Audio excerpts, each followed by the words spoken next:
Hello FNAFers, the Atom Spring has come and said it FNAF, and today we'll talk about the Fredbear's Family Diner posters from FNAF 9 and why is Fredbear Brown here.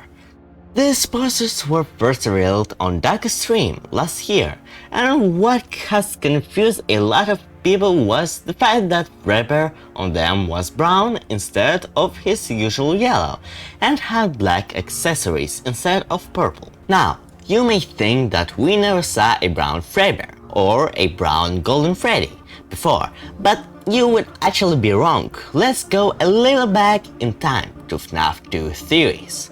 Back in FNAF 2, we first time heard about Fredbear's Family Diner, and so we did not know much about it, but people theorized that the minigame showing Charlie's death was happening in that said diner.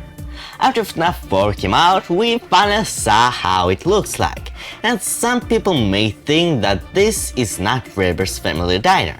But if we go back to the FNAF 4 head teaser, we'll see what's property of Fredbear's Family Diner. Now, if we go a little forward in time to the release of FNAF 6, we'll see an Easter egg in the Midnight Motors minigame, where if we turn right at a certain time, we'll appear in something that looks like a forest with two buildings, a house and a diner called Junior's. Some people might think or even believe that this is a new location we did not see before, but if we look at the FNAF 4's minigame map and see the locations map that has FNAF 4 locations on it, we'll see some similarities in 3 of them, which means that if it is the same location, then Junior's is the diner from FNAF 4.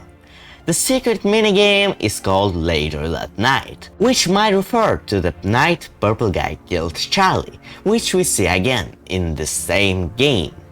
And even both have rain. When we try to enter Junior's, we are pushed away, and a guy says that we know that we are not supposed to be there. Perhaps meaning that the building is on a lockdown, perhaps for a murder that happened not so long ago. It is pretty known that criminals always return to the crime scene, and it is pretty possible that Junior's was the place from FNAF 2's minigame, which might mean that Charlie died at Fredbear's Family Diner, just like people thought back in 2014. Now, if we look at that FNAF 2 minigame, we'll see one animatronic, Brown Freddy, but he seems more orange. What if this is the same Fredbear from the FNAF 9 poster? We'll return to Fredbear real soon, cause we need to talk about another animatronic on the posters, Spring Bunny. But before that, I want to ask you to please subscribe to my channel to not miss any of my videos and press that like button with that bell. It is pretty clear that Spring Bunny here is made to represent Glitchtrap, meaning that the Glitchtrap suit was an actual Spring Bunny suit back in 1983. You might think that we see it for the first time in FNAF VR, but you are probably wrong again. Back when the first videos of FNAF VR started to come out, I also was trying to create a map for all the FNAF locations, and I noticed a really familiar head in parts and stories of Fredbear's Family Diner in FNAF 4. A Spring Bunny head with big cheeks and back teeth. The only Spring Bunny with similar big cheeks that we have seen is Glitchtrap, who has back teeth as well. And on the poster they actually look more like in the minigame. We also see a body, which can belong to him or Fredbear. Here is how I imagine him to look like before we fully saw Glitchtrap form. Okay, so now we know that these designs are not actually new for these characters, but why are they different and why were they made? To get an answer, we'll have to go back to FNAF 4 and listen to Phone Guy. Tira, pull the clip. There's been a slight change of company policy concerning use of the suit. Don't. After learning of an unfortunate incident at the sister location involving multiple and simultaneous spring lock failures, the company has deemed the suit temporarily unfit for employees. Safety is top priority at Freddy Fazbear's Pizza, which is why the classic suits are being retired to an appropriate location while being looked at by our technicians. Until replacements arrive, you will be expected to wear the temporary costumes provided to you. Keep in mind that they were found on very short notice, so questions about appropriateness/relevance should be deflected. I repeat, the classic suits are not to be touched, activated, or worn. That being said, we are free of liability. Do as you wish. The suits on the poster and glitch shops look handmade and more like the ones at Chuck E. Cheese, which would make them more safe than the classic ones without all the spring locks.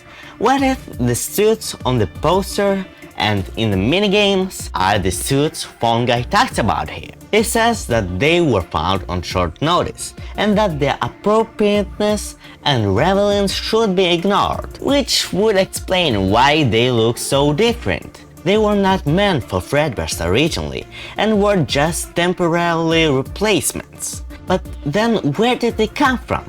If we look at another image we got, we see a black and white ticket to Wonderful Fredbear Singing Show. Now, this one looks more old and doesn't mention a diner or a pizzeria, which might indicate that this is from before William and Henry opened their company. And here we see that Fredbear is brown too, because if we compare it to the gramophone, we'll notice that his fur is more similar to the brown part of it than to its golden part.